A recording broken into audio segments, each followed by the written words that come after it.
Good morning, my YouTube friends. Monica here with MyWyoStyle. Today I'm going to be making my Yarrow Salve. We absolutely love it for healing cuts and bruises and stop bleeding if we're bleeding. And I want to share that with you. I also want to share that I am not a doctor. I just love using herbs as a healing properties, and I like to share that with you. Also, if you are pregnant, do not use yarrow. It would make you go into early delivery.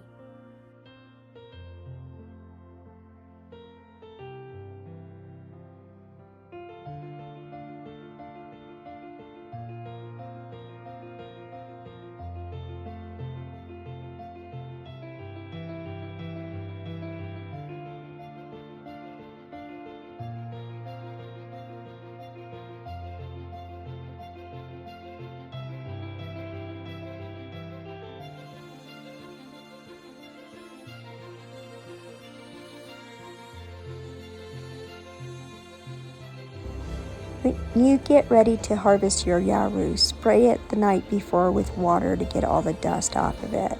And then put it inside of a jar, add some oil to it, and let it steep in the oil from about a month to a year, depending on the strength that you want it.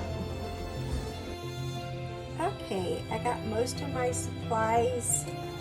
I've got all of my containers I want to put my salves in. I also find stuff like this at thrift stores or garage sales for pretty reasonable price. This is the rosehip oil, and I love the color of it. It's so beautiful. Here is that yarrow that we did last fall. It's been sitting in here for probably about 8 to 9 months in here, so I know that most of the healing properties are out of here. I'm going to pour that one into another half-gallon container. And if you're wondering where to get these, they're very expensive right now on Amazon, but Hobby Lobby had them for about $5, and it comes with the lid. So I mean, that's pretty affordable for a half-gallon jar. Most of mine I've been able to find at garage sales. So I'm just going to open this up. Ooh, had some suction in there. I know that this is food grade oil, and I'm going to strain it. And I'm going to turn these upside down and let them sit for about an hour. Let me move some stuff over so you can see. So I just usually just start pouring it off into my clean and sterile jar. You want your products as sterile as you can.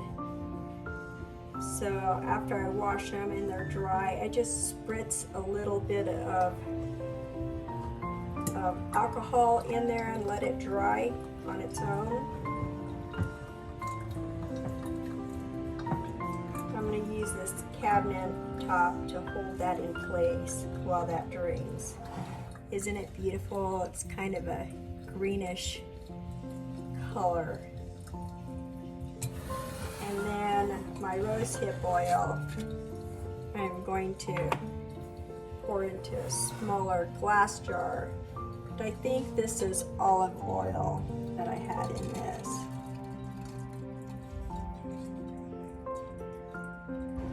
I'm going to sterilize my containers, my hands and the container itself. This is rubbing alcohol, 70% or stronger will work. Then I'm going to open them up and spray the insides of them to make sure that they are completely sterile. I'll get back with you when I'm done with that.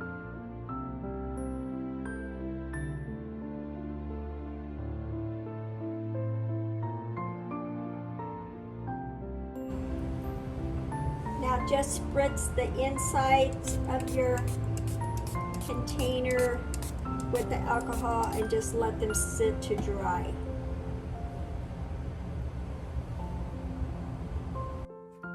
Okay, now I'm going to use an old tea towel and pull out the rest of those plants. And I'm going to squeeze the last of that oil out. Probably take about half of them out.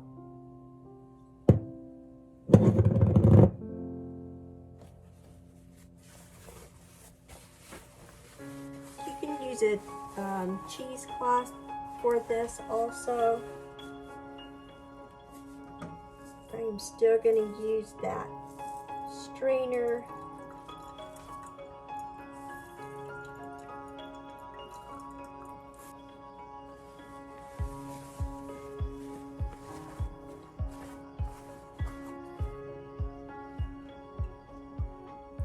I'm going to strain that one more time.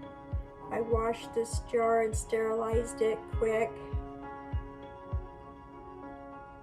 That color is so amazing. I'm going to use this pan to heat the salve up, so I'm going to spritz it quick with alcohol and also the counter and my spatula I want to use, and let that dry for a few seconds. And I went ahead and washed that jar it was in, and this actually has measurements on it, and it was all the way up to the 6-cup mark here. So I have 6 cups of the oil, and I need 2 tablespoons per cup of beeswax. And I got my beeswax, and I'm just going to sanitize the container.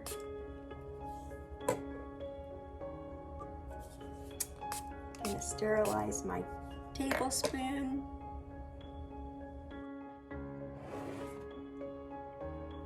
Pour all that oil into the container.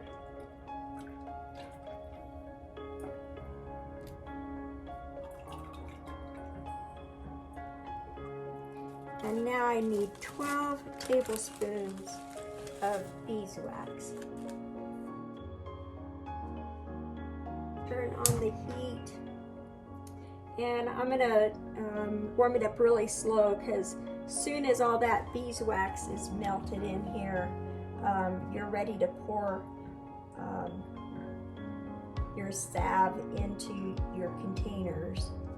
So I'm going to keep a really close eye on it and make sure that I'm not going to get it close to a boil and ruin all the healing properties in my salve.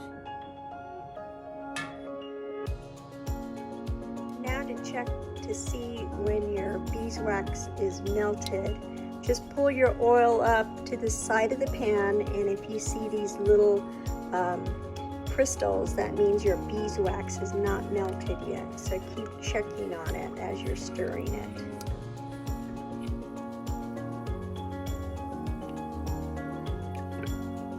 Now I just got bubbles on the side of the pan, and my beeswax is melted completely. I sterilized my pouring container, and I am going to pour my oil in there.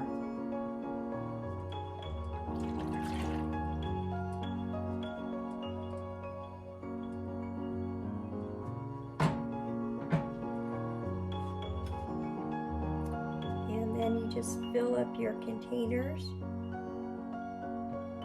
I like these smaller bottles, so that way I can just toss them in my purse, take them with us.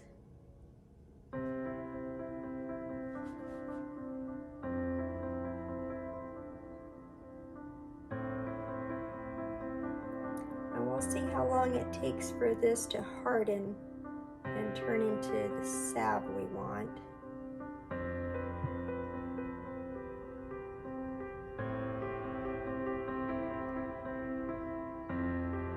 back when I get these filled.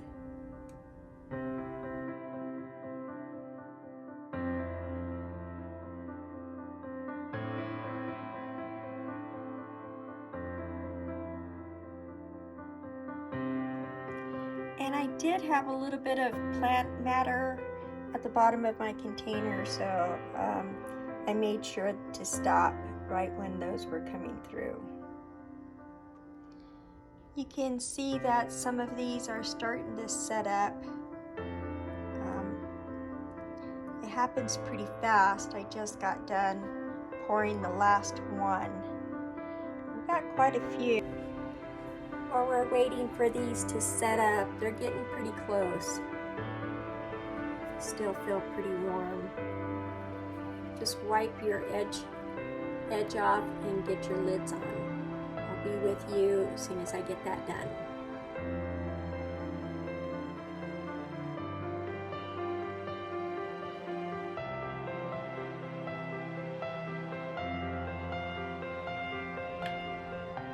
And for this next step, I'm going to wipe all the tops of my jars off with alcohol and write with a Sharpie what it is.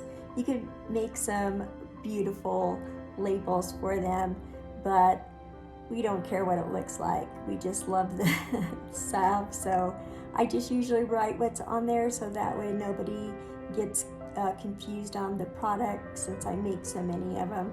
And I'll show you how to get that done. Just use a paper towel and wipe off the tops of the lids, because you know this is all oil, and that beeswax is pretty oily too when you dilute it. So you don't want your Sharpie to stop working on you when you're in the midst of getting this job done. So just make sure they're all clean of any kind of oil. And then just write what's in here on here.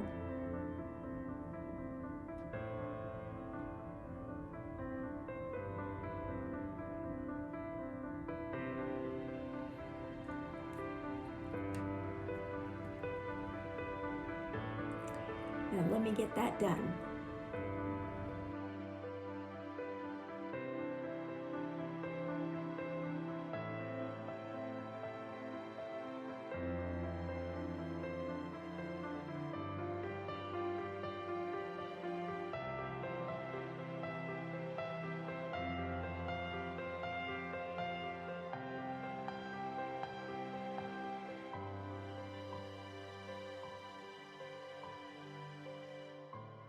So I'm pretty sure most of these are really close to being set up.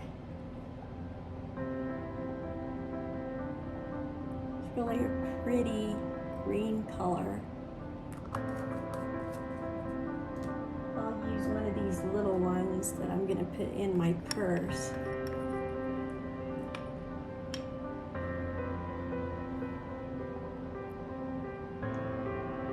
And it's soft enough that it just melts on your fingertip. See, I can turn my finger. And then you can just put it on your skin.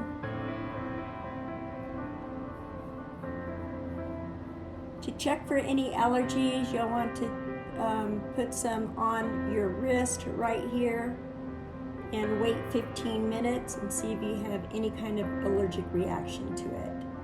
Now let's get that rosehip. I'm going to prep my jars for the rosehip oil, and I'm going to sterilize them.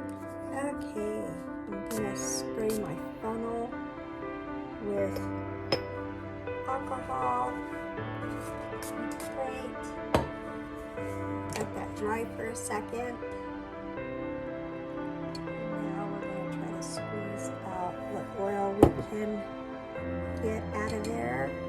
Oh, still dripping. I guess it wasn't out of the oil. If you drink rosehip tea, it is excellent for vitamin C.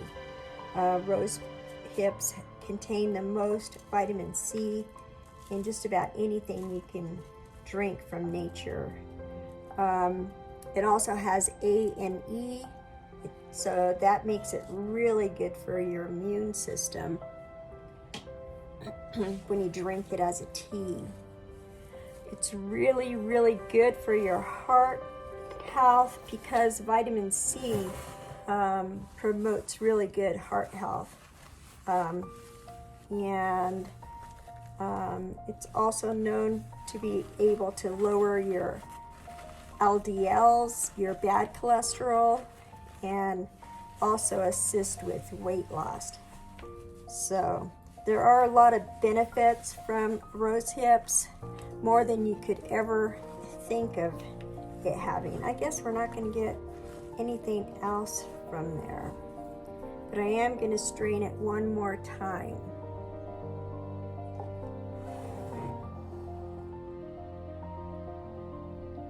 Rosehip tea is also good for your liver because it decreases the fat cell growth in your liver, and that is such a huge benefit. Just drinking rosehip tea can also reduce inflammation and pain.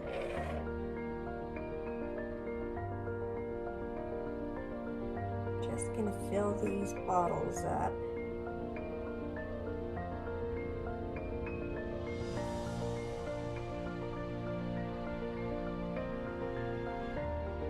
That really goes down really slow. When you drink Rosehips, the vitamin C also promotes your collagen in your skin, which makes it kind of an anti-aging supplement too. And the reason why I'm making this rosehip oil is because I'm going to use it during the summer when I'm outside, because it's supposed to reduce some the sun rays from causing any more sun damage.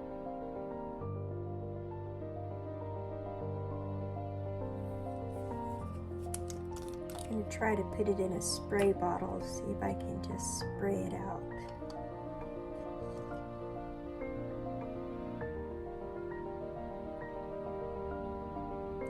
Just put enough in there to test it.